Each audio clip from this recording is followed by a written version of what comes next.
नमस्कार, जय श्री राम दोस्तों। निफ्टी बैंक निफ्टी की वीकली एनालिसिस में आप सभी का स्वागत है। दोस्तों, निफ्टी बैंक निफ्टी बात करने से पहले क्रूड ऑयल का चार्ट जो हमने अभी अभी इस आज इंट्राडे में इंट्राडे ट्रेड आइडेंटिफाई किया था स्टडी पर्पज से, जिसमें कि ये inverse head and shoulder pattern का 30 मिनट के चार्ट पर ये ब्रेकआउट हुआ था। 6800 के ऊपर ये ब्रेकआउट हुआ, इसने 6874 का हाई लगाया, यानी इंट्राडे के में ये 50 और 60 पॉइंट बहुत हो जाते हैं, वो भी क्रूड ऑयल के चार्ट पर। अब ये आगे यहाँ पे 6800 के लेवल पर अगर सपोर्ट लेता है और दोबारा से ऊपर यहाँ पे ऊपर सपोर्ट लेके उठता है तो जो नेक्स्ट टारगेट है 6950 का, 6950 की ओर ये बढ़ सकता है। तो दोस्तों, इस चार्ट का जिक्र करने का मतलब ये है कि हम लगातार पैटर्न पर स्टडी पर्पज से बात करते हैं और ये पैटर्न पर लगातार ट्रेड करते हैं तो अधिकांश ट्रेड सही जाते हैं। यानी कोई भी सिस्टम हो, कोई एक सिस्टम जिस पे मास्टरी हासिल हो जाए तो उसी पे लगातार काम करने से शानदार रिजल्ट आते हैं। जैसे वो कैंडलस्टिक पैटर्न हो या इस तरह के चार्ट पैटर्न हो या हावरली ब्रेकआउट्स हो, लंबी रेंज की ब्रेकआउट्स हो, इस तरह के कोई भी एक सिस्टम हो जिस पर लगातार ट्रेड करने से उसमें ऐसी मास्टरी हासिल हो जाती है कि वो हमें चार्ट पर एक झलक में दिखने लग जाते हैं कि इसमें क्या बना हुआ है। तो इसी तरह की चार्ट पैटर्न पर अगर हम लगातार ट्रेड करते हैं तो ये मौके भी बहुत आते हैं। जैसे कि निफ्टी का चार्ट देखिए, निफ्टी के चार्ट पर अभी हाल फिलहाल में दो शानदार ट्रेड बने थे।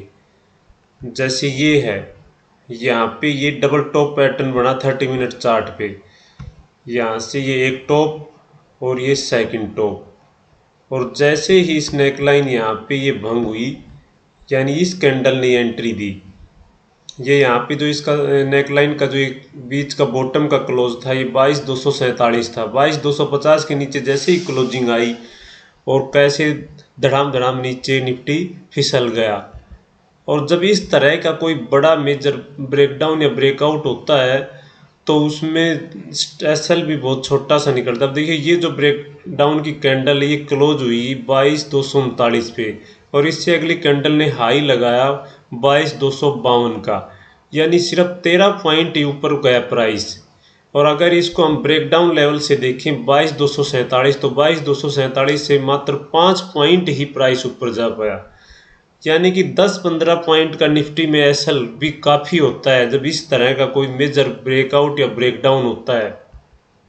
तो यहाँ पे ये डबल टॉप पैटर्न का ब्रेकडाउन हुआ और इसका जो टारगेट निकलता है, जितना इसकी टॉप जो हाइट है इस टॉप की, जैसे मान लो यहाँ पे ये हाइट है करीब 270 पॉइंट की, तो 270 पॉइंट अगर हम नीचे इसको नापते हैं यहाँ पे तो ये टारगेट आ गया 270 पॉइंट का, उससे ज़्यादा ही आया है बल्कि।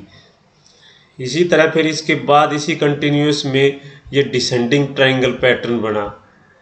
यहाँ पे ये सपोर्ट ले रहा था 21,930 के आसपास और ये दो बॉटम बना, एक बॉटम ये एक बॉटम ये, इक्वल बॉटम हो और यहाँ पे डाउनवर्ड ये रेखा, ये यानी कि दूसरी पीक लोअर हो, पहली पीक से दूसरी पीक लोअर हो और दो इक्वल बॉटम हो, और जब इस बॉटम्स को ब्रेक करता है तो ये डिसेंडिंग ट्रायंगल का पैटर्न बन गया, यानी जिसमें दूसरी पीक नीचे हो और दो इक्वल बॉटम और इसका ब्रेकडाउन आया, ये डिसेंडिंग ट्रायंगल बन जाती है। इस तरह का जो स्ट्रक्चर होता है, ये पैटर्न होता है, ये डिसेंडिंग ट्रायंगल पैटर्न होता है।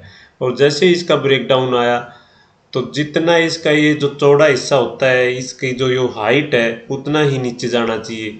अब इसको भी जब हम माप के देखते हैं तो ये यहाँ से अगर इसको नापते हैं तो ये करीब कितने पॉइंट की हाइट थी, 233 पॉइंट की थी। अब नीचे हम आते हैं यहाँ तक तो ये 221-22 पॉइंट, यानी लगभग 230 पॉइंट के आसपास का टारगेट इसमें भी आ गया।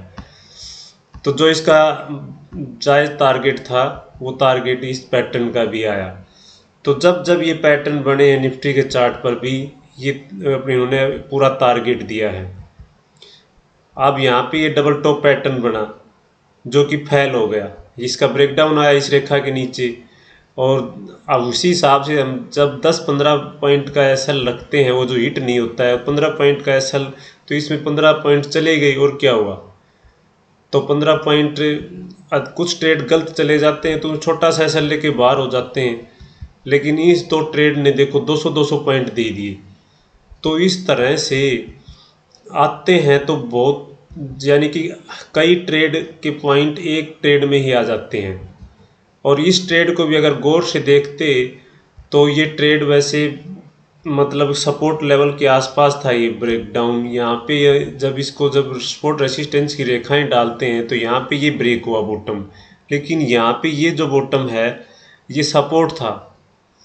तो इस तरह जब सामने सपोर्ट दिखता है ब्रेकडाउन के बाद, नज़दीक हो, नियर बाय सपोर्ट है, तो उसमें उसमें मतलब बहुत कम ट्रेडर का इंटरेस्ट होता है, क्योंकि आगे सपोर्ट दिख रहा है। इसी तरह अब ये ब्रेकडाउन हुआ था तो इसमें देखो यहाँ पे यही सपोर्ट था बड़ा, यानी 200 पॉइंट तक पूरा रास्ता खाली था। तो इस तरह से अगर चार्ट में सपोर्ट रेसिस्टेंस को भी देख लेते हैं तो इसमें इस ट्रेड को लेने से बच भी सकते थे। इस ट्रेड को लेने से ये डबल टॉप पैटर्न इसीलिए फेल हुआ कि यहाँ पे इस पे स्पॉट ले लिया और स्पॉट लेके वापस से इसने इस ब्रेकडाउन को फेल करके ऊपर निकल गया।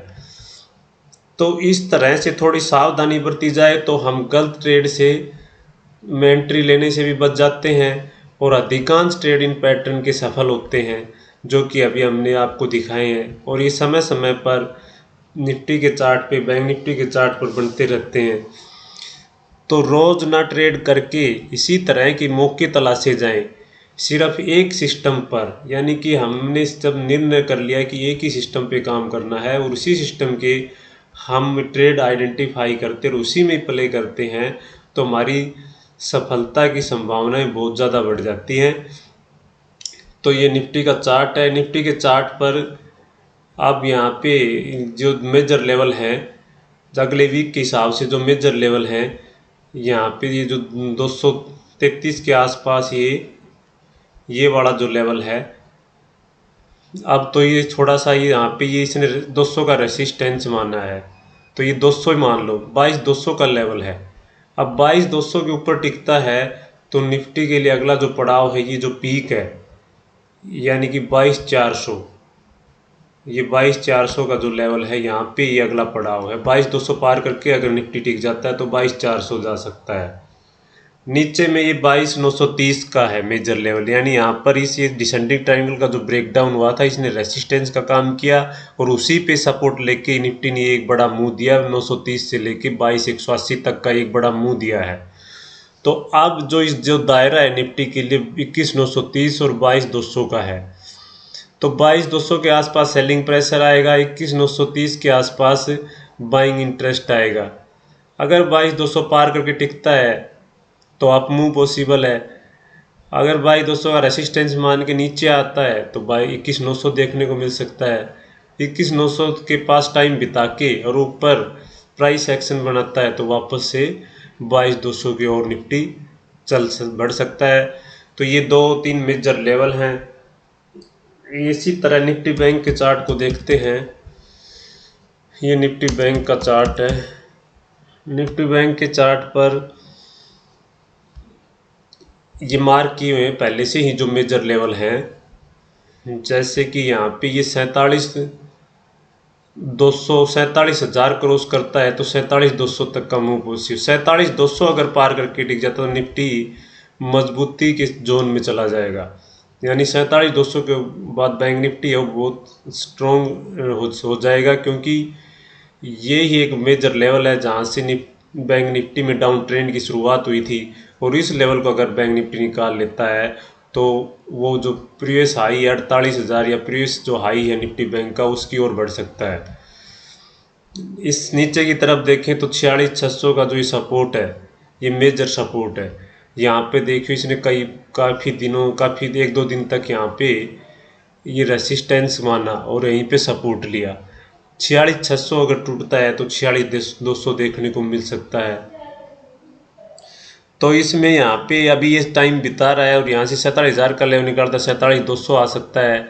और नीचे में 46,800 ब्रेक करता है, 46,600 आ सकता है। लेकिन ये पॉइंट 100 पॉइंट कैप्चर करना, यानी 5 मिनट के हिसाब से कोई ट्रैक कर सके तो ही मुमकिन है।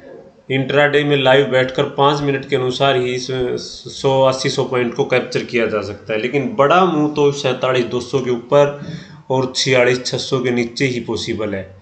यानी 46,600 ब्रेक होता है तो 46,200 यानी 400 पॉइंट का मूव आ सकता है, और 47,200 ब्रेक होता है तो 48,000 और 48,500 के लेवल देखने को मिल सकते हैं। तो ये है बैंक निफ्टी के मेजर लेवल। इनको ध्यान में रखकर, यानी कि इस लेवल के आसपास अगर रेसिस्टेंस ले रहा है तो सेलिंग अपॉर्चुनिटी ढूंढनी है, और इस लेवल के आसपास अगर सपोर्ट लेता है तो बाइंग अपॉर्चुनिटी देखनी है, और अगर इसको ब्रेक करके नीचे जाता है तो फिर सेलिंग अपॉर्चुनिटी है। तो ये इंट्राडे में जो एक्शन होगा उसी एक्शन, प्राइस एक्शन को देख के ही आगे की रणनीति बनाई जा सकती है। तो दोस्तों, ये वीकली एनालिसिस वीडियो आपको कैसा लगा कमेंट सेक्शन में ज़रूर बताना। अगर आप चैनल पर नए हैं तो चैनल को ज़रूर सब्सक्राइब करें। वीडियो देखने के लिए आप सभी का धन्यवाद। जय हिंद।